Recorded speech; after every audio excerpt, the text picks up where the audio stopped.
चलिए, तो सबसे फर्स्ट आज हम क्या देखते हैं कि हमें एब्सोल्यूट रेफरेंस का यूज़ कैसे करना है। ठीक है।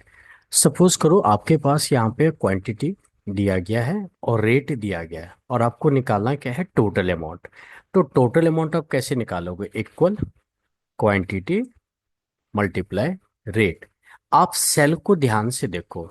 हमने क्या किया है, D7 को मल्टीप्लाई किया है E7 से। Okay, enter.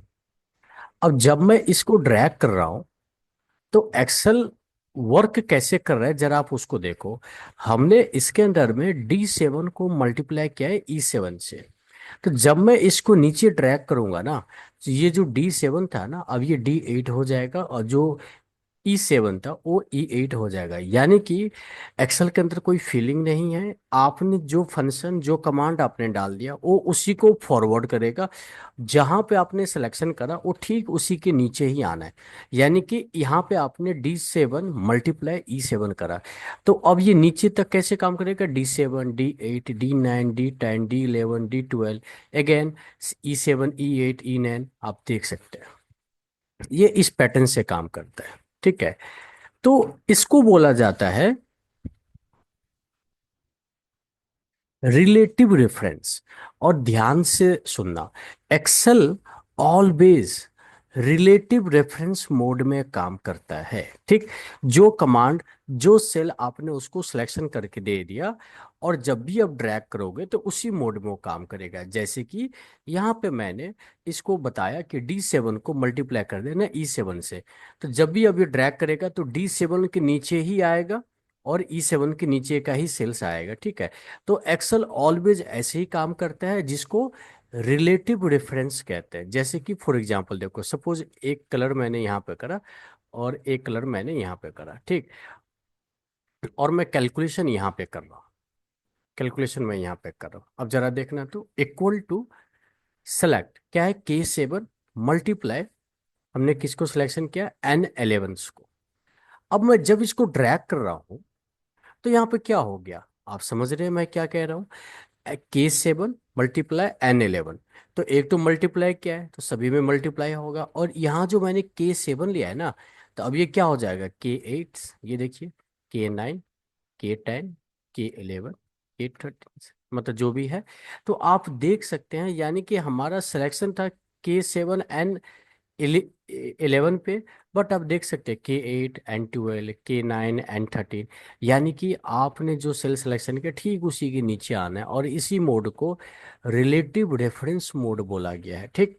बट कभी कभी ऐसा होगा कि आपको इस मोड पे काम नहीं करना होगा। जैसे कि यहाँ पे आप देख सकते हो डिस्काउंट निकालना है, बट डिस्काउंट यहाँ पे दिया गया 5%।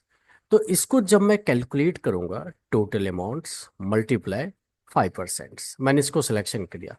जब मैं एंटर करूंगा और ड्रैग करूंगा तो आउटपुट हमारा रॉन्ग आएगा, 0 0 आएगा। इसका रीजन आप खुद देख सकते हैं। हुआ क्या, F7 को मल्टीप्लाई किया हमने किसे, I3 से। तो आप देख सकते हैं जब ये आप F7, ठीक, तो मैंने यही बता रहा था, F7 सिलेक्शन किया तो अब ये F8 हो जाएगा, F9 हो जाएगा। तो इसके नीचे आना इसके लिए ओके है। बट ये जो I3 से I4 पे होगा इसके लिए ओके नहीं है, क्योंकि यहाँ पे नीचे के सेल्स में 5% टाइप नहीं है। 5% टाइप कहाँ पर है, सिर्फ यहीं पे है, I3 के अंदर। तो होगा क्या, I4, जब वहाँ कुछ है नहीं, I5 कुछ है नहीं, इसका चेंज होना बनता है। ये जो चेंज हो रहा है इसका बनता है, इसका नीचे जो चेंज हो रहा है ये नहीं हमें चाहिए। राइट, ये देखो।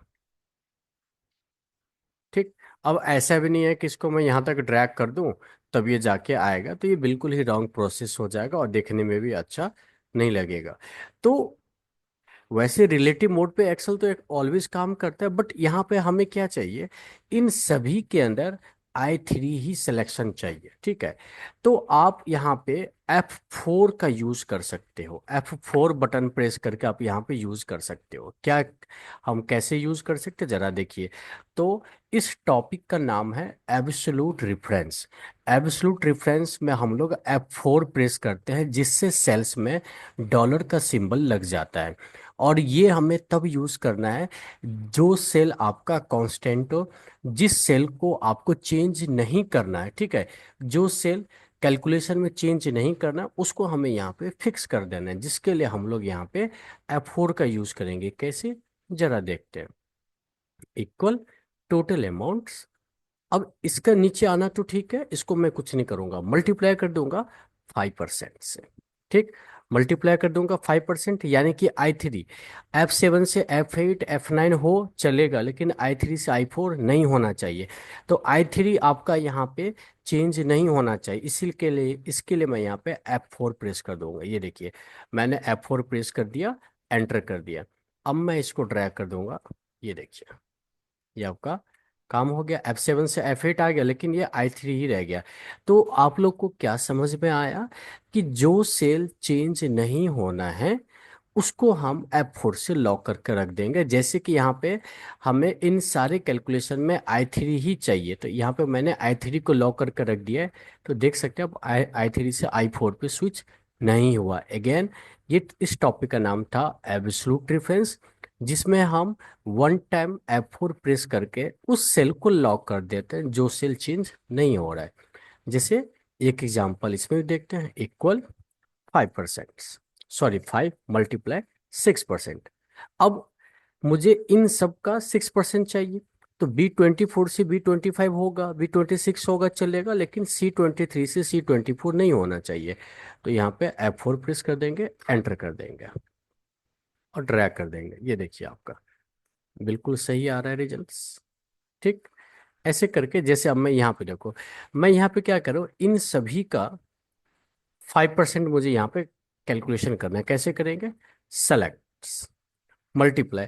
अब आप देखोगे मैं ड्रैग इसमें इस मोड में करूंगा, राइट मोड में करूंगा, तो ये सेल तो चेंज हो ही रहा है, सेल तो चेंज हो रहा है, सेल्स, बट 5% का जो रेट है वो चेंज नहीं हो रहा है। तो इस केस में क्या करूंगा, इसको सिलेक्शन B48 को यहाँ पे F4 कर दूंगा, यानी कि ये जो कमीशन का रेट B48 में, इसको मैंने फिक्स कर दिया, क्योंकि ये सभी के लिए सेम है, ये चेंज नहीं हो रहा है। और इसको मैंने यहाँ से राइट ड्रैग कर दिया, आप देख सकते हैं।